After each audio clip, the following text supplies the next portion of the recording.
بسم اللہ الرحمن الرحیم نحمده ونصلی علی رسولہ الکریم اما بعد بسم اللہ الرحمن الرحیم نحمده ونصلی علی رسولہ الکریم اما بعد آج صفہ آن لائن کورسز کی طرف سے عقائد کورس کا 10واں سبق پیش کیا جا رہا ہے۔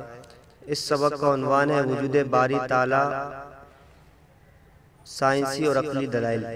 اس سے پہلے والے سبق میں ہم نے یہ بتایا تھا کہ یہ سبق دو حصوں پر مشتمل ہوگا۔ پہلے حصے میں واقعات سے اللہ تعالیٰ کے وجود کو ثابت کیا جائے گا اور دوسرے سبق میں سائنسی دلائل سے۔ تو اس دوسرے سبق میں اللہ تعالیٰ کے وجود کو سائنسی دلائل سے ہم ثابت کرنے کی کوشش کریں گے۔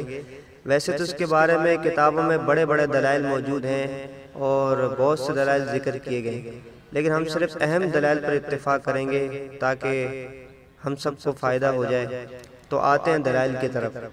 پہلی دلیل یہ ہے کہ سائنس غلطی سے پاک نہیں۔ ایک ہے سائنس کا تجربہ اور مشاہدہ، اور دوسری چیز ان مشاہدات سے استنباط کیے ہوئے، یعنی ان مشاہدات سے نکالے ہوئے مفروضے اور تھیوریز۔ پہلی بات یہ ہے کہ غلطی کا امکان دونوں میں، گو مشاہدے میں غلطی کا امکان کم ہے، لیکن بہرحال غلطی کا امکان اس میں بھی ہے۔ خود سائنس کی تاریخ میں اس کے نظائر اور مثالیں موجود ہیں۔ مثلا گزشتہ عشروں میں جب کم طاقت کی دوربینوں سے آسمان کا مشاہدہ کیا گیا تو بہت سے ایسے نظام اور اجسام مشاہدے میں آئے جو پھیلے ہوئے نور کی طرح دکھائی دے رہے تھے۔ یہ ایک مشاہدہ تھا جس کے بل بوتے پر یہ نظریہ قائم کیا گیا کہ یہ گیس کے بادل ہیں جو ستارے بننے کے پہلے کے مرحلے سے گزر رہے ہیں۔ مگر جب مزید طاقتور دوربینیں ایجاد ہوئی اور ان اجسام کو قریب سے دیکھا گیا تو نظر آیا کہ یہ گیس کے بادل نہیں بلکہ بے شمار ستاروں کا مجموعہ ہے جو غیر معمولی دوری کی وجہ سے بادل کی مانند نظر آ رہا تھا۔ معلوم ہوا کہ مشاہدے میں غلطی ہو سکتی ہے۔ تو جب مشاہدے میں غلطی ہو سکتی ہے تو مشاہدات اور تجربات سے حاصل شدہ قیاس اور استنباطات میں بھی غلطی کے امکانات اور بھی زیادہ ہوتے ہیں۔ نتیجہ یہ نکلا کہ سائنس کی بیان کردہ ہر چیز یقینی اور قطعی نہیں بلکہ غلطی کا امکان ہر وقت موجود ہے۔ یہ تو ابتدائی بات تھی۔ دوسری دلیل یہ ہے کہ جو اصل میں یہاں مطلوب بھی ہے کہ مشاہدہ نظر آنے والی چیز کا کیا جاتا ہے، لیکن سائنسدان ان سے قدرت کے جن قوانین کے استنباط کرتے ہیں وہ سب غیر مرئی اور نظر آنے والے نہیں ہیں۔ مثالوں سے آپ کے سامنے یہ بات واضح ہو جائے گی۔ مثلا پانی ایک رقیق چیز ہے، یعنی پتلی چیز ہے اور سیال اور بہنے والی چیز ہے۔ یہ ایک مشاہدہ ہے، آنکھوں سے نظر آنے والی حقیقت ہے، مگر یہ فارمولا کہ پانی کا ہر مالیکیول ہائیڈروجن کے 2 ایٹم اور آکسیجن کے 1 ایٹم پر مشتمل ہوتا ہے، یہ فارمولا ہمیں کسی خودبین سے بھی نظر نہیں آتا۔ اسی طرح آپ کشش ثقل کو دیکھیں۔ مثلا یہ کشش ثقل یہ ہے کہ آپ کوئی گیند پر پھینکیں تو گیند نیچے کی طرف آتی، زمین اپنی طرف کھینچتی ہے۔ تو یہ کشش ثقل کو تو سائنس مانتی ہے، لیکن آج تک اس کا مشاہدہ کسی نے نہیں کیا۔ اسی طرح انرجی کو دیکھیں کہ کسی نے انرجی کا مشاہدہ نہیں کیا۔ اسی طرح ایٹم اور اس کے اجزاء کا کسی نے آج تک مشاہدہ نہیں کیا۔ اسی طرح نیچر کیا ہے، قدرت کیا ہے، کسی نے اس کا مشاہدہ نہیں کیا۔ کوئی سائنسدان نہیں جانتا کہ قدرت اور نیچر کیا ہے، بس اندھا اعتقاد ہے، بلکہ ایمان بالغیب ہے، بغیر دیکھے ایمان لائیں۔ دوسرے الفاظ میں آپ یہ بھی کہہ سکتے ہیں کہ سائنسدان کا جو ایمان بالغیب ہے وہ قوانین قدرت پر ہے، یعنی قدرت کے قوانین پر ہے، اور مذہب کا ایمان بالغیب، غیب پر ایمان ان قوانین قدرت کے محرک اور خالق پر ہے، یعنی اللہ سبحانہ وتعالی۔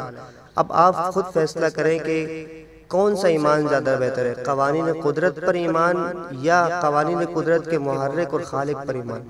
یقیناً آپ اس بات کو یہی کہیں گے کہ قوانین قدرت کے محرک اور خالق پر ایمان یہی اصل چیز ہے، یہ ہمیں مذہب بتاتا ہے۔ نمبر 3 دلیل یہ ہے، تیسری دلیل یہ ہے کہ سائنس جزیات اور تفصیلات بتاتی ہے، مکمل حقائق نہیں۔ سائنس کے تجربات اور مشاہدات ہمیں جو چیزیں بتاتے ہیں وہ پہلے سے موجود واقعات کی تفصیلات اور جزیات ہوتی ہیں، مکمل حقائق نہیں۔ مثلا قدیم علم اتنا تھا کہ بارش بادلوں سے ہوتی ہے، اب سائنس اس کی مزید تفصیلات بیان کر دیتی ہے کہ پہلے بخارات اٹھتے ہیں جس سے بادل بنتے ہیں، پھر ہوائیں انہیں آگے لے جاتی ہیں، اور جب منفی اور مثبت قوتوں والے بادل آپس میں ٹکراتے ہیں تو بجلی اور کڑک پیدا ہوتی ہے اور بارش ہوتی ہے۔ قدیم انسان نظام ہضم کے بارے میں مجمل سی معلومات رکھتا تھا، سائنس نے اس کی مزید تفصیل کر دی ہے اور مکمل جزیات کے ساتھ بیان کر دی کہ غذا انسانی جسم میں داخل ہونے کے بعد کسی عجیب و غریب اور خودکار نظام کے تحت مختلف مراحل سے گزرتی ہے، لیکن سائنس اس کے بارے میں حقیقت نہیں بتاتی۔ اسی طرح کائنات کی وسعتوں کے بارے میں انسان کو پہلے اتنی تفصیلات معلوم نہ تھی جتنی اب ہے۔ یہی حال تمام علوم و فنون کا ہے۔ بگ بینگ بھی صرف تخلیق کائنات کا ممکنہ عمل بتاتا ہے کہ شاید کائنات اس طرح دھماکے سے وجود میں آئی ہوگی اور اس کی تفصیلات و جزیات یہ رہی ہوں گی، کوئی حقیقت نہیں بتاتا۔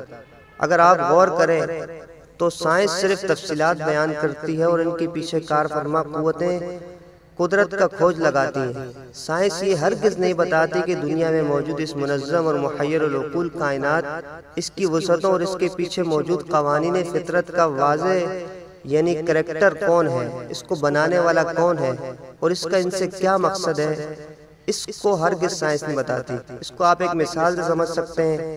مثلا کسی مشین کے اوپر ایک ڈھکن لگا ہوا ہو تو ہم صرف یہ جانتے ہیں کہ مشین چل رہی ہے، لیکن اگر ڈھکن اتار دیا جائے تو ہم دیکھیں گے کہ باہر کا چکر اندر کے ایک چکر کی وجہ سے چل رہا ہے، اور وہ چکر بھی بہت سے پرزوں کے ساتھ مل کر حرکت کرتا ہے، اور بہت ممکن ہے کہ ہمیں مشین کے بارے میں مکمل جانکاری مل جائے، لیکن کیا اس جانکاری کے بل بوتے پر ہم یہ دعویٰ کر سکتے ہیں کہ یہ مشین خود بن گئی؟ ہرگز ہم ایسا نہیں کر سکتے۔ اسی طرح کائنات کی بعض جھلکیاں دیکھ لینے سے یہ کیسے ثابت ہو گیا کہ یہ کائنات خود بن گئی؟ یہ ہرگز ہم ان چھوٹے سے دلائل سے یہ ثابت نہیں کر سکتے کہ کائنات خود بن گئی۔ یہ مذہب ہی ہے جو ہمیں بتاتا ہے کہ اس نظام کے خالق اللہ سبحانہ و تعالی ہے، جس نے چوتھی دلیل یہ ہے کہ اشیاء کی ابتدا اور انتہا بھی اس بات کا پتہ دیتی ہے کہ اللہ تعالی چوتھی دلیل یہ ہے کہ اشیاء کی ابتدا اور انتہا بھی اس بات کا پتہ دیتی ہے کہ اللہ تعالیٰ کا وجود ہے۔ سائنس بھی اس بات کو تسلیم کر چکی ہے کہ کائنات اپنا آغاز رکھتی ہے اور ایک وقت آئے گا کہ کائنات فنا ہو جائے گی۔ بگ بینگ کائنات کے آغاز کو بتاتا ہے۔ آئنسٹائن کہتا ہے کہ کائنات غبارے کی طرح پھیل رہی ہے اور آخرکار غبارے کی طرح پھٹ جائے گی۔ قانون ناکارگی ہمیں باور کراتا ہے کہ کائنات کی ناکارگی بڑھ رہی ہے۔ ایک وقت آئے گا کہ تمام موجودات کی حرارت یکساں ہو جائے، باقی نہیں رہے گی، اور زندگی بھی اس کے ساتھ ختم ہو جائے گی۔ جب کائنات اپنا آغاز رکھتی ہے تو یہی نقطہ خدا کی صداقت کو ثابت کر دیتا ہے، کیونکہ جو چیز اپنا آغاز رکھتی ہو وہ اپنے آپ شروع نہیں ہو سکتی۔ یقیناً وہ ایک محرک اول، ایک خالق، ایک خدا کی محتاج ہے۔ اس قانون کو انٹروپی کا قانون کہتے ہیں۔ یہ بات بھی یاد رکھیں کہ منکرین خدا اتفاق اور اچانک ہو جانے والے حادثے کے فارمولے سے کائنات کا وجود ثابت کرتے ہیں، حالانکہ یہ محض ایک لغو بات ہے۔ ہمارے آج تک کے علوم ایسے کسی اتفاق سے قطعاً ناواقف ہیں جس کے نتیجے میں اتنا عظیم، اس قدر بامعنی اور مستقل واقعہ وجود میں آ جائے جیسے کہ یہ کائنات ہے۔ پروفیسر ایڈون کے الفاظ میں یہ ہیں، میں آپ کے سامنے نقل کر رہا ہوں کہ وہ لکھتے ہیں کہ زندگی کا بذریعہ حادثہ وجود میں آ جانا ایسا ہی ہے جیسے کسی پریس میں دھماکہ ہو جانے سے ایک ضخیم لغت کا تیار ہو جانا۔ اسی طرح امریکی ماہر ادویات ایم بی کریڈ لکھتا ہے کہ تخلیق کے تمام ضروری اسباب کا صحیح تناسب کے ساتھ اتفاقاً اکٹھا ہو جانے کا امکان ریاضیاتی طور پر قریب نفی کے برابر ہے، نہ ہونے کے برابر ہے۔ اسی طرح امریکی عالم طبیعیات جارج اول ڈیوس کہتا ہے کہ اگر کائنات خود اپنے آپ کو پیدا کر سکتی ہے تو اس کا مطلب یہ ہوگا کہ وہ اپنے اندر خالق کے اوصاف رکھتی ہے۔ ایسی صورت میں ہم یہ ماننے پر مجبور ہوں گے کہ کائنات خود خدا ہے۔ اس طرح اگرچہ ہم خدا کے وجود کو تو تسلیم کر لیں گے، لیکن وہ نرالا خدا ہوگا جو بیک وقت ما فوق الفطرت بھی ہوگا اور مادی بھی۔ میں اس طرح کے آگے لکھتے ہیں کہ میں اس طرح کے کسی محمل تصور کو اپنانے کے بجائے ایک ایسے خدا پر عقیدے کو ترجیح دیتا ہوں جس نے عالم مادی کے تخلیق کی ہے، اور عالم کا وہ خود کوئی جز نہیں بلکہ اس کا فرما روا اور ناظم اور مدبر ہے۔ پانچویں دلیل یہ ہے کہ سائنس مادے سے بحث کرتی ہے جبکہ خدا اور عالم آخرت غیر مادی چیزیں ہیں۔ مادی چیزوں سے بحث کرنے والا غیر مادی چیزوں سے بحث کرے گا تو یقیناً غلط نتیجہ ہی نکلے گا۔ اس لیے سائنس کو یہ حق ہی نہیں پہنچتا کہ وہ اللہ اور اس کے رسول اور آخرت سے بحث کرے۔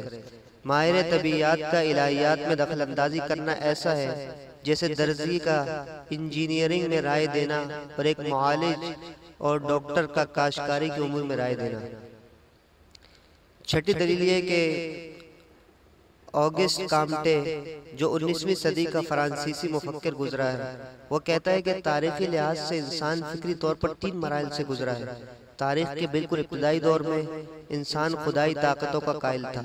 اس کے بعد کامٹے نے دوسرے 2 مرحلے بھی بیان کیے، لیکن اس سے ہمیں فی الحال کوئی سروکار نہیں، اس لیے ہم انہیں ذکر نہیں کرتے یہاں پر۔ ہمارے سامنے ابھی یہ بات ہے کہ کامٹے کے تجزیے سے کم از کم یہ بات ثابت ہو گئی کہ انسان اپنی اصل کے لحاظ سے خدا کا قائل ہے، اور دراصل یہی اصل فطرت ہے۔ اس فطرت کو دور جدید مسخ کرنے کے در پہ ہے، لیکن وہ مسخ کر نہیں پائے گی۔ خدا کے وجود پر ایمان ایک طرح سے انسان کی جینیٹک کوڈنگ میں انسان کی گٹی میں داخل ہے۔ ہر دور میں عالمگیر طور پر سبھی خدا کو مانتے آئے ہیں، اس لیے اس کا انکار اپنی اصل اور فطرت سے آنکھیں چرا رہا ہے۔ آخر میں خلاصے کے طور پر یاد کر دوں کہ بہت سے سائنسدان ڈکے چھپے الفاظ میں اللہ تعالیٰ کے وجود کا اعتراف کر چکے ہیں، لیکن آزادی سلب ہونے کا خوف، مخصوص طرز فکر پر جمود، تعصب اور سائنسی سماج انہیں اس حق کی طرف آنے نہیں دیتا۔ چنانچہ وحید الدین خان اپنی کتاب علم جدید کا چیلنج صفحہ 53-54 پر لکھتے ہیں کہ جیمر جینز نے اپنی کتاب پر اسرار کائنات کے آخر میں نہایت صحیح لکھا ہے کہ ہمارے جدید ذہن واقعات کی مادی توجیہ کے حق میں ایک طرح کا تعصب رکھتے ہیں۔ اسی طرح وٹکر چیمبرز نے اپنی کتاب شہادت میں لکھا ہے کہ میں ایک بار اپنی بچی کی طرف دیکھ رہا تھا کہ اچانک اس کی نظر بچی کے کان پر پڑی اور غیر شعوری طور پر اس کی ساکھ کی طرف متوجہ ہو گیا۔ اس نے اپنے دل میں یہ سوچا کہ یہ کتنی غیر ممکن بات ہے کہ ایسی پیچیدہ اور نازک چیز محض اتفاق سے وجود میں آ جائے۔ یقیناً یہ پہلے سے سوچے سمجھے نقشے کے تحت ہی ممکن ہو سکتی ہے، مگر پھر اس نے بہت ہی جلد یہ خیال اپنے دل سے نکال دیا، کیونکہ اسے احساس ہوا کہ اگر وہ اس کو ایک منصوبہ مان لے تو اسے منصوبہ ساز یعنی خدا کو بھی ماننا ہوگا، اور یہ اس کے لیے ایک ایسا تصور تھا جسے قبول کرنے کے لیے زیر آمادہ نہیں تھا۔ اس واقعے کا ذکر کرتے ہوئے ٹامس ڈیوڈ پارکس لکھتا ہے کہ میں اپنے پروفیسر اور ریسرچ کے سلسلے میں اپنے رفقائے کار میں بہت سے سائنسدانوں کے بارے میں جانتا ہوں کہ علم کیمیا اور طبیعیات کے مطالعے اور تجزیے کے دوران انہیں بھی متعدد مرتبہ اس طرح کے احساسات سے دوچار ہونا پڑا۔ چنانچہ ارشاد باری تعالیٰ ہے اَفِي اللَّهِ شَكٌّ فَاطِرِ السَّمَاوَاتِ وَالْأَرْضِ يَدْعُوكُمْ لِيَغْفِرَ لَكُم مِّن ذُنُوبِكُمْ وَيُؤَخِّرَكُمْ إِلَىٰ أَجَلٍ مُّسَمًّى۔ یہ سورہ ابراہیم کی آیت نمبر 10 ہے، جس کا ترجمہ یہ ہے کیا اللہ کے بارے میں شک ہے جو آسمانوں اور زمینوں کا خالق ہے؟ وہ تمہیں بلا رہا ہے تاکہ تمہارے قصور معاف کر دے اور تم کو ایک مدت مقرر تک مہلت دے۔ ان تمام باتوں کے ذکر کے بعد آپ کے سامنے 1-2 کتابوں کے نام میں رکھتا ہوں تاکہ ان کا آپ مطالعہ کریں تو آپ کو مزید فائدہ ہوگا۔ ایک کتاب ہے، کتاب کا نام ہے علم جدید کا چیلنج، اس کے مؤلف ہیں مولانا وحید الدین خان۔ اسی دوسری کتاب ہے قرآن کے سائنسی انکشافات، یہ ہے ڈاکٹر ولی رازی صاحب کی۔ ان 2 کتابوں کا مطالعہ کریں گے انشاءاللہ آپ کو اور فائدہ ہوگا۔ اللہ تعالیٰ ہمیں صحیح معنوں پر دین پر چلنے کی توفیق عطا فرمائے۔